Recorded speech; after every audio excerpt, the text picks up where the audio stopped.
اللهم صل وسلم وبارك على سيدنا محمد وعلى آله وأصحابه أجمعين. ازيكم يا جماعة، عاملين ايه؟ بصوا بقى يا بنات، أنا دلوقتي هعمل روتين مسائي للسحور وتنظيف بقى المطبخ عندي. طبعا ديت المواعين بتاعة الفطار. النهاردة تاني يوم، كل سنة وانتم طيبين. فده المواعين بتاعة الفطار بقى، قلت ايه اما اغسلها معاكم، وبرضك هحضر معاكم السحور وهنشوف يومنا مكمل ازاي. آه، فدلوقتي بقى زي ما انتم شايفين كده بقى، عندي شويه المواعين بتاعه الفطار. قلت اما اغسلها معاكم بسريع سريع كده، هما كانوا شويه صغيرين اصلا ما خدوش في ايدي حاجه.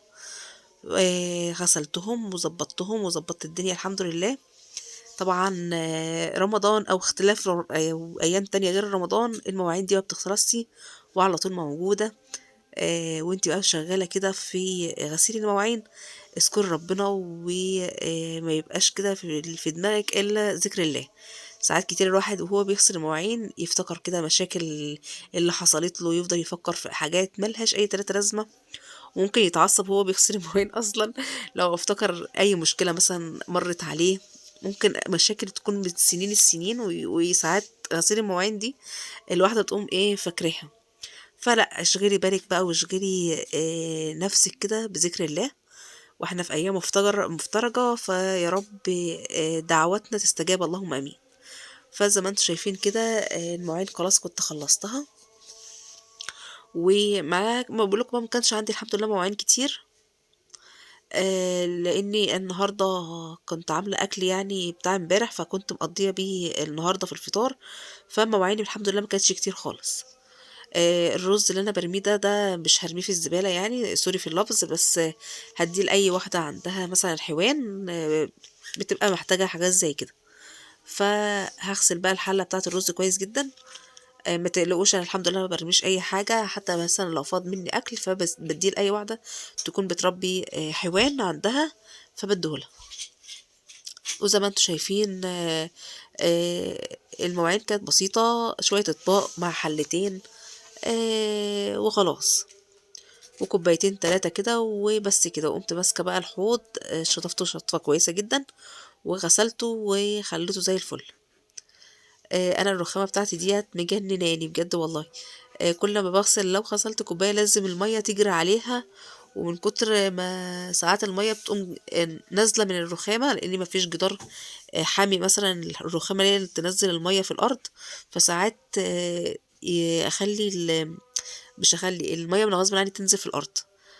فزي ما انتم شايفين بقى خلصت مواعين الحمد لله، وقلت بقى دلوقتي اعمل السحور. فجبت بقى معلقه سمنه ونزلت عليها بشويه زيت، وهجيب فص ثوم. هبدأ ان انا اشوح الثوم كويس جدا، وعليه شويه كزبره وشويه كمون، وهطش التومه ديت بشويه خل صغيرين. وبعد ما اطش التومه بشويه الخل هنزل عليهم بالفول بتاعي. انا الفول ده طريقه امي، امي ربنا يخليها لي يا رب، ويشفيها اللهم امين. بتحب الفول جدا بالطريقه دي. وبصراحه كانت عندي امبارح، كانت بالسحر عندي، كانت بتفطر واتسحرت قبل ما تمشي برضك الحمد لله عندي. كل شويه تقولي والله عايزه امشي عايزه امشي، وانا اقول لها لا والنبي اللي انتوا قاعدين معايا والنبي مش عارفه ايه. فده كانت عملته لي امبارح طريقه الفول ديت، ومحمد بصراحه اعجب بها جدا. دلوقتي بقى كنت قطعت بطاطس، فقلت اما احطها بقى معاكم كده في الاير فراير عشان تستوي. المقطع ده المفروض كان يجي قبله، ده كنت بقطع فيه البطاطس، او لا ده مش بقطع فيه البطاطس، ده كنت بقطع فيه آه، فواكه. قلت اما اعمل فواكه كده تطر على القلب، علشان خاطر بنبقى فترة طويلة جدا صايمين، فلازم الحاجات اللي تطري ايه على القلب كده. شوية خيار مثلا تاكليهم، شوية خس، شوية فاكهة.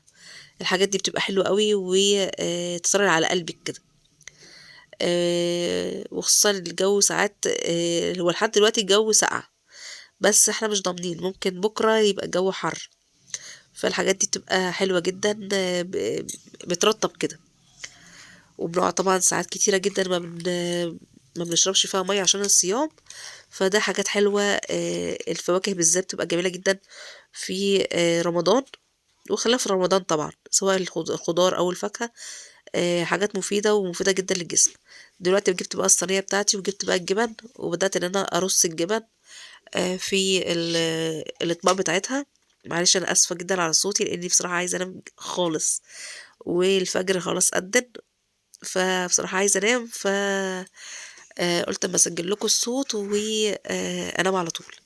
جبت بقى طاسة، كنت انا خلاص غرفت الفول او لسه الفول هغرفه. وجبت طاسة وحطيت فيها معلقة سمنة، ونزلت عليها بالبيض علشان ايه اعمل بيض ايه معاكم كده اومليت. وطبعا البيض حطيت عليه شوية ملح وفلفل اسمر وقلبته كويس قوي. والفول تاني بسخنه، انا كنت غرفت شوية فول كانت بنتي عايزاه، فغرفت لها شوية فول وزودت لنا بقى شوية الملح صغيرين كده مع شوية كمون وشوية كزبرة. وغرفت البيض كنت خلاص عملته. والفول زي ما انتوا شايفينه كده سخنته تاني، لان كنت بنتي كانت عايزة تاكل فول قبلنا كده بقوله بساعة، فسخنت الفول تاني. ودلوقتي بسخن العيش، وده سحوري، سحور بسيط خفيف كده، مكون من جبن وبطاطس وفول وبيض. وزي ما انتوا شايفين انا دلوقتي بغرف الفول معاكم. وجبت بقى الفواكه كده اللي هو الفروت سلطة، حطيتها في الاطباق بتاعتها، والبطاطس كانت خلاص اتحمرت، ونزلت عليهم شوية ملح كده صغيرين، وكمان في كاتشب، وظبطت الدنيا الحمد لله. المقطع ده جه تاني، المفروض ما كان يجي في الاول وانا بقطع البطاطس. المفروض كنت اجيبه قبل ما احط البطاطس كمان في الاير فراير، بس معلش المقطع ده جه متاخر. ف انا كنت دلوقتي بقطع البطاطس، انا كنت خلاص المفروض احط المقطع ده من زمان.